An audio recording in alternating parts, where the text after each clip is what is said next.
Ward number 13માં Gauri વ્રત અને વ્રત કરતી કુંવારિકાઓ અને બહેનો માટે કાછિયાપુરવાડી ખાતે કાછિયા પટેલ યુવક મંડળ તાડ ફળિયા તથા કોઠી ફળિયા અને મહિલા મંડળ દ્વારા ફરાળી વાનગીઓ જમાડવાનો કાર્યક્રમ યોજાયો। છેલ્લા 15 વર્ષથી ઇલેક્શન વોર્ડ નંબર 13માં કાછિયાપુરવાડી ખાતે મહિલા મંડળ કાછિયા પટેલ મંડળ તાડ ફળિયા અને કોઠી ફળિયા મંડળ સાથે ગૌરી વ્રત તથા જયા પાર્વતી વ્રત કરતી કુંવારિકાઓને બહેનો માટે ફરાળી વાનગીઓ જમાડવાનો કાર્યક્રમ યોજાયો। ત્યારે આજ રોજ અહીં 150 થી 200 જેટલી બહેનો કુંવારિકાઓને ફરાળી વાનગીઓ જમાડવામાં આવી હતી અને આ વાનગીઓ મહિલા મંડળની બહેનો દ્વારા તૈયાર કરવામાં આવે છે। અલુણા વ્રત કરતા બહેનો કુંવારિકાઓને મીઠું વગરની મોડી વાનગીઓ જમાડવામાં આવે છે। આ અંગે સ્થાનિક કાઉન્સિલર જ્યોતિબેન પટેલ દ્વારા વિસ્તૃત માહિતી આપવામાં આવી હતી।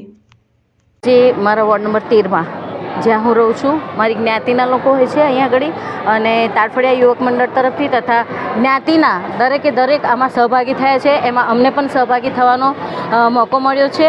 જ્યારે આ ગોરમાનું વ્રત ચાલતું હોય છે, જે પાર્વતી વ્રત કહેવાય છે, એ નિમિત્તે અહીંયા આગળ બધાને ફરાળ કરાવવામાં આવે છે, એટલે કે મોડું ખવડાવવામાં આવે છે। એમાં દરેકે દરેક જ્ઞાતિના લોકો આમાં જોડાય છે। મહિલા મંડળ પણ જોડાયું છે, તાડફળિયાનું હોય, કોઠી ફળિયાનું હોય કે 5 કુળમાં, તો દરેકે દરેક જણનો અહીંયા તમે જુઓ કે કેટલો ઉત્સાહ છે અને દરેકે જે કુંવારસા છે એ સાથે મળીને અત્યારે ભોજન કરી રહ્યા છે, ફરાળ કરી રહ્યા છે અને ખૂબ આનંદ અનુભવી રહ્યા છે તથા એમને સાથે સાથે કુમકુમનો તિલક કરીને એમને ગિફ્ટ પણ આપવામાં આવે છે કે એ નાની નાની બાળાઓને મજા આવે।